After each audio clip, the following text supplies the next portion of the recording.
Adiala jail में दीगर कैदियों से अलग सेल नंबर 3 में कैद। शहबाज गिल जेल में किस बीमारी से लड़ रहे हैं, तफसीलात आपको बताते हैं इस वीडियो में। पीटीआई के रहनुमा शहबाज गिल को अडयाला जेल में अलग सेल में रखा गया है। जेल जराये के मुताबिक जेल इंतजामिया ने तहरीक इंसाफ के रहनुमा की जेल आमद पर अपने मेडिकल ऑफिसर से उनका मेडिकल चेकअप कराया। शहबाज गिल को दमा की शिकायत है, जिसके लिए वो मेडिसिन और इनहेलर इस्तेमाल कर रहे हैं। उन्हें दीगर कैदियों से अलग सेल नंबर 3 में रखा गया है, जहां ड्यूटी स्टाफ के अलावा जेल अमले में से भी किसी और को जाने की इजाजत नहीं है। जेल सुपरिटेंडेंट से जेल के पीसीओ से डॉक्टर शहबाज गिल की बैरून जेल बात करवाई गई और इस दौरान जेल सुपरिटेंडेंट के अलावा और दीगर कोई भी मुलजिम मौजूद नहीं था। 9 अगस्त 2022 को चेयरमैन तहरीक इंसाफ इमरान खान के chief of staff Shahbaz Gill को पाक फौज में बगावत पर उकसाने के इल्जाम में इस्लामाबाद पुलिस ने गिरफ्तार कर लिया था। पीटीआई कयादत की जानिब से शहबाज गिल और उनके ड्राइवर पर तशद्दुद का इल्जाम लगाया गया।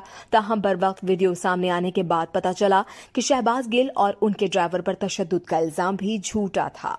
फुटेज में देखा गया कि पुलिस एहलकार ड्राइवर की जानिब गए ही नहीं और शहबाज गिल की गिरफ्तारी के वक्त ड्राइवर गाड़ी से बाहर आया, जिसके उल्टे हाथ में मोबाइल भी देखा जा सकता है। ताहम अगले चंद ही लम्हों में वही हाथ जख्मी होने का ड्रामा रचाया गया और उसी हाथ पर पट्टी भी बांधी गई। इस वीडियो से सिर्फ इतना ही। मजीद जानने के लिए सब्सक्राइब कीजिए डेली जंग यूट्यूब चैनल और लाइक कीजिए डेली जंग फेसबुक पेज।